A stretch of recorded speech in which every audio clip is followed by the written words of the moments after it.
हम अपनी जान के दुश्मन को अपनी जान कहते हैं। हम अपनी जान के दुश्मन को अपनी जान कहते हैं। मोहब्बत की इसी मिट्टी को हिंदुस्तान कहते हैं, हिंदुस्तान कहते हैं। जो दुनिया में सुनाई दे उसे कहते हैं खामोशी, जो आंखों में दिखाई दे उसे तूफान कहते हैं। जो ये दीवार का सुराख है साहब, जो ये दीवार का सुराख है, चाइना, अमेरिका, पाकिस्तान साजिशों का हिस्सा है, मगर हम इसे अपने घर का रोशनदान कहते हैं, अपने घर का रोशनदान कहते हैं। परम सम्माननीय निर्णायक मंडल के सदस्यों, सभा में उपस्थित सभी गणमान्य व्यक्ति, मैं नेहा वर्मा देश प्रेम और राष्ट्र निर्माण के उपलक्ष्य पर अपने कुछ विचार आप सभी के साथ साझा करना चाहूंगी। आज़ादी का असली मतलब वही समझ सकता है जिसने कभी गुलामी की हो। हम सौभाग्यशाली हैं कि हमने स्वतंत्र भारत में जन्म लिया। यूं तो आज़ादी की लौ 1857 में ही जल चुकी थी, जो वर्षाल बनकर 1947 में हमारे देश को आज़ाद कराई।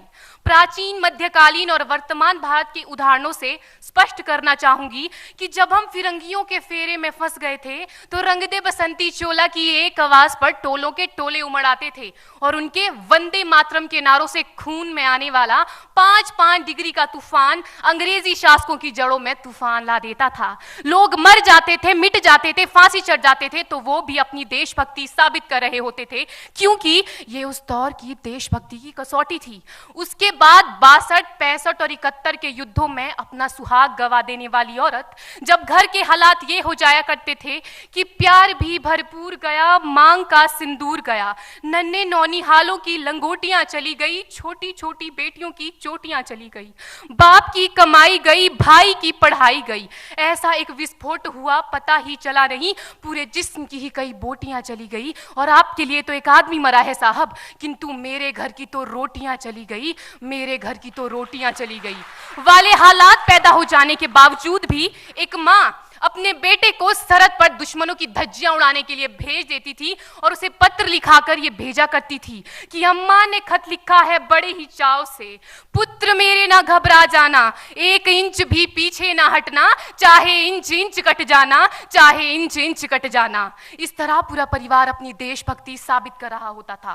तब देश बलिदान मांगता था, तब देश लड़ जाने को कहता था, तब देश मर जाने को, मिट जाने को, फांसी चढ़ जाने को कहता था। किंतु आज देश लड़ जाने को नहीं कहता, आज देश मर जाने को, मिट जाने को, फांसी चढ़ जाने को नहीं कहता, बल्कि मेरे विचारों में यदि कोई व्यक्ति अपना काम पूरी ईमानदारी, पूरी मेहनत और पूरी लगन से करे ना, तो वही सबसे बड़ा देशभक्त है।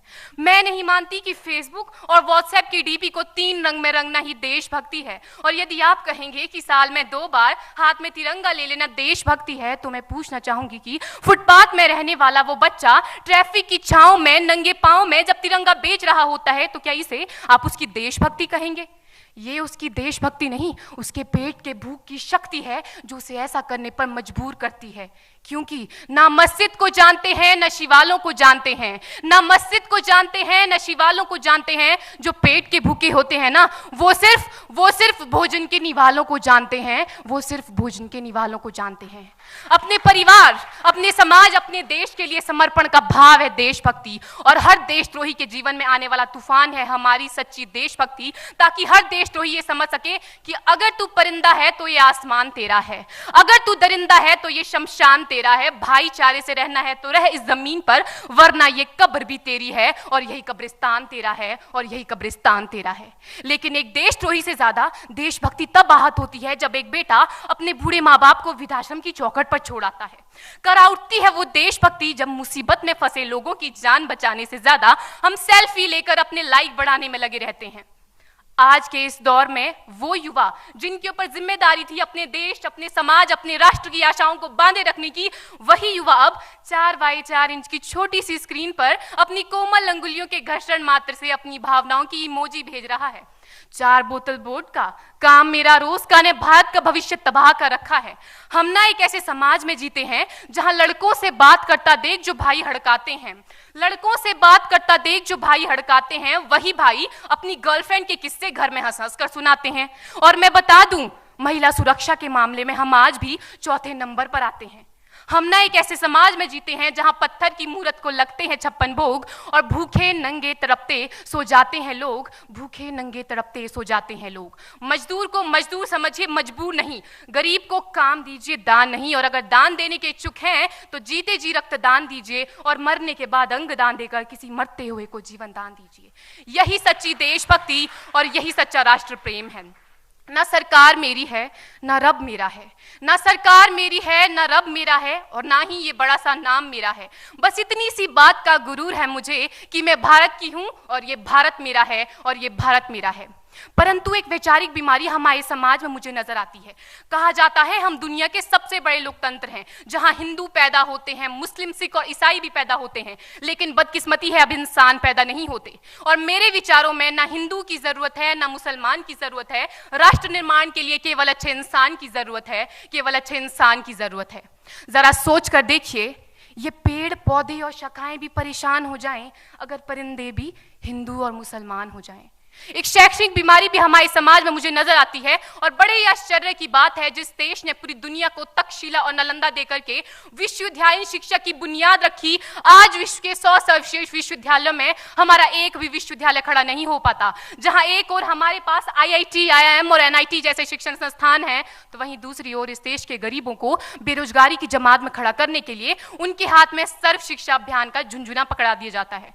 और मैं बता दूं, इस शैक्षणिक बीमारी का केवल एक कारण वो ये कि हमारे देश की शिक्षा नीति केवल 2 तरह के लोगों के लिए बनती है। पहले वो जो विद्वान हैं और दूसरे वो जो धनवान हैं।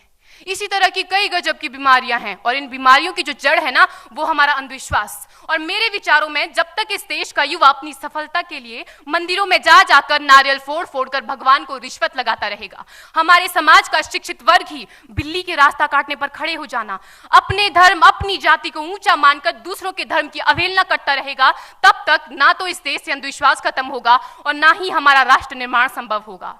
हमारी संस्कृति, हमारी सभ्यता को दुनिया ने शीश नवाया है, तो क्यों आस्था के नाम पर हमने अंधविश्वास फैलाया है? मेरे विचारों में हमारा राष्ट्र निर्माण तब संभव होगा जब इस देश में महिलाओं की पूजा नहीं, उनकी इज्जत की जाएगी। राष्ट्र निर्माण तब संभव होगा जब हम जातिगत आरक्षण नहीं बल्कि सामाजिक सशक्तिकरण पर बात करेंगे। राष्ट्र निर्माण तब संभव होगा जब स्वच्छता अभियान में केवल सरकार नहीं बल्कि सड़क पर चलने वाला हर एक नागरिक हाथ बंटाएगा, स्वच्छ भारत स्वस्थ भारत को दिल से अपनाएगा। असल मायने में हमारा राष्ट्र निर्माण तब संभव होगा जब एक गरीब बच्चा मध्याह्न भोजन के नहीं बल्कि ज्ञान अर्जन के लिए सरकारी स्कूल की चौखट पर कदम रखेगा। और हमारा राष्ट्र निर्माण तब तक संभव नहीं होगा जब तक एक नागरिक नैतिक रूप से सटीन, चारित्रिक रूप से भ्रष्ट, मानसिक रूप से दिवालिया, धार्मिक रूप से अंधा, राजनीतिक रूप से गंदा, स्वैच्छिक मान मूल्यों के आंकड़ों में जिन्न शिन्न पैपंदमयी अखंड भारत को खंड खंड करता रहेगा, तब तक हमारा राष्ट्र निर्माण संभव नहीं होगा। बड़ी बड़ी बातें नहीं, छोटी छोटी कोशिशें करनी होगी, क्योंकि ठोकर हमें पहाड़ से नहीं पत्थरों से लगा करती है।